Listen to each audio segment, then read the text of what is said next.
बासी चटनी खवैया छत्तीसगढ़िया योगा।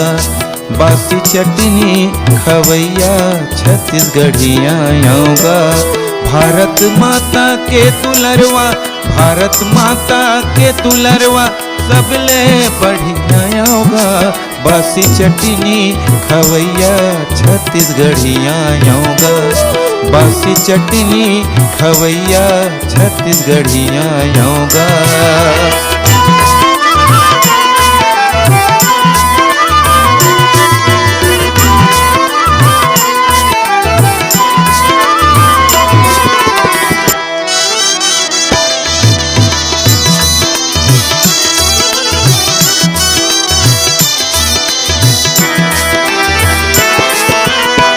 हाड़ा टोरी मेहनत करके अन्न उपजावा था।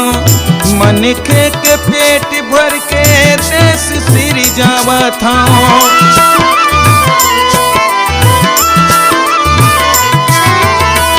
हाड़ा टोरी मेहनत करके अन्न उपजावत हो।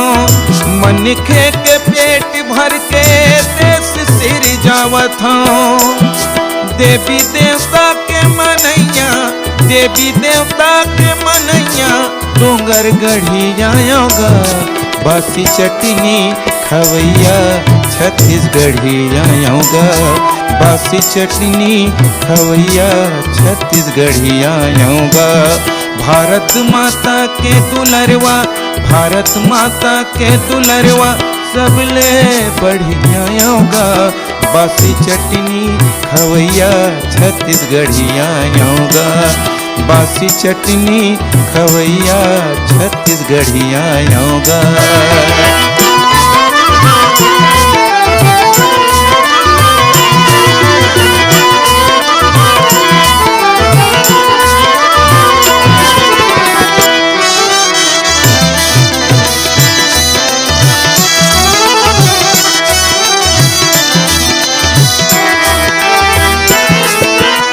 नंदिया नरवा जंगल झाड़ी मोरे तीरथ धामिए। बारी बकरी धनिया डोली सड़क के समानिए।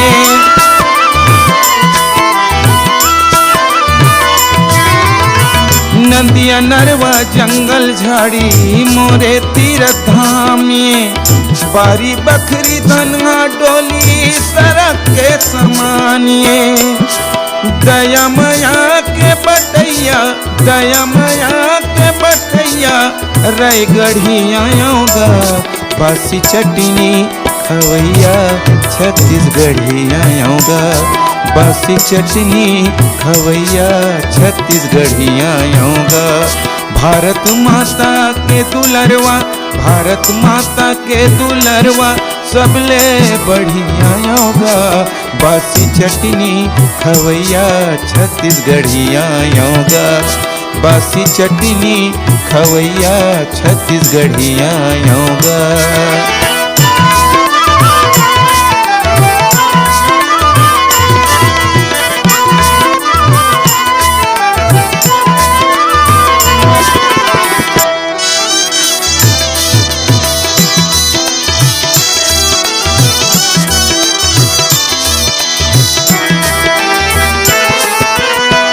दलाली बेईमानी छोड़ मेहनत के खाना है।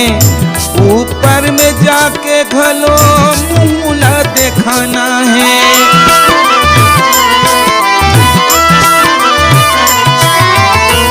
दलाली बेईमानी छोड़ मेहनत के खाना है। ऊपर में जाके घलो मुला दिखाना है। सुके रत्ता कढ़ैया, सुके रत्ता कढ़ैया सारंग गढ़िया योगा।